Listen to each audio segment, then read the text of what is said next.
Today I am going to discuss about ICT with some words. Those are introduction, compute and computer. Introduction মানে হৈছে পৰিচয় কৰাই দিয়া কাৰ্য। ইয়াত introduction মানে হৈছে পৰিচয় কৰাই দিয়া কাৰ্য। কাৰো লগত কাৰো এটা পৰিচয় কৰাই দিয়া হয়।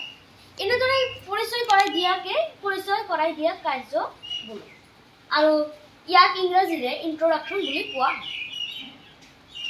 compute মানে হৈছে গণনা কৰ, হিসাব কৰ বা হিসাব উলিওৱা। কোনো এটা বস্তু গণনা কৰা।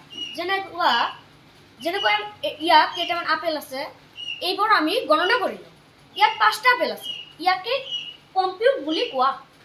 আৰু কম্পিউটাৰ মানে হৈছে জটিল গণনা যন্ত্ৰ বিশেষ। পৰিগণন যন্ত্ৰ, কলন যন্ত্ৰ, বিগণক বা কম্পিউটাৰ। এই কম্পিউটারটা হচ্ছে যেতিয়া কোনো কঠিন অঙ্ক বা কঠিন কোনো বস্তু আমি গণনা কৰিবলৈ যাওঁ তেনেহলে আমাক কম্পিউটাৰৰ প্ৰয়োজন হয়। এই কম্পিউটাৰ শব্দটো এই কম্পিউট ওয়াৰ্ডৰ পৰা আহিছে। এতিয়া মই এই কেইটা ওয়াৰ্ডৰ বিষয়ে আলোচনা কৰিলো। এতিয়া মই আলোচনা কৰিম আইসিটিৰ বিষয়ে। What is ICT? What is the full form of ICT? The full form of ICT is Information Communication Technology. Information মানে হৈছে তথ্য, খবর, সংবাদ, বাতৰি বা সংগ্ৰহযোগ্য। এই তথ্য মানে হৈছে কোনো এটা বস্তুৰ বিষয়ে কাকো দিয়া বস্তু, খবৰ। কমিউনিকেশন মানে যোগাযোগ বা যোগাযোগ ব্যবস্থা। ভাব বা তথ্যৰে আদান প্ৰদান। মই যেনেকুৱা মোৰ এটা বন্ধু আন এটা ঠাইত আছে, মই কোনো এটা বস্তুৰে তেওঁৰ লগত যোগাযোগ কৰিলো। সেইটো চিঠিয়ে হওক বা আন কোনো বস্তুৱে হওক। ইয়াকে কমিউনিকেশন বলে।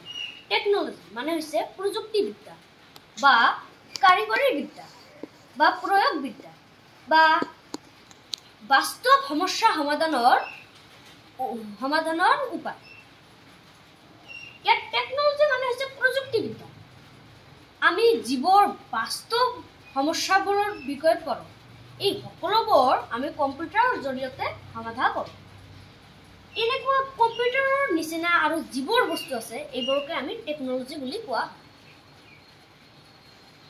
ইয়াতে ইমানতে মই আজি মোৰ ক্লাছটো সমাপ্ত কৰিলো। এই ওয়াৰ্ডবোৰ আমাৰ বৰ দৰকাৰী, কিয়নো আমি কম্পিউটাৰৰ অবিহনে আমি একো কৰিব নোৱাৰো। Without computer we can't live in this world. সেইবাবে এইবোৰ হৈছে কম্পিউটাৰৰ বেসিক টপিক। এইবোৰ হৈছে কম্পিউটাৰৰ বিষয়ে জনাৰ পিলাৰ। এইবোৰ যদি নাজানো তেনেহলে আমি কম্পিউটাৰৰ বিষয়ে জানিব নোৱাৰো। Thank you. See you again next.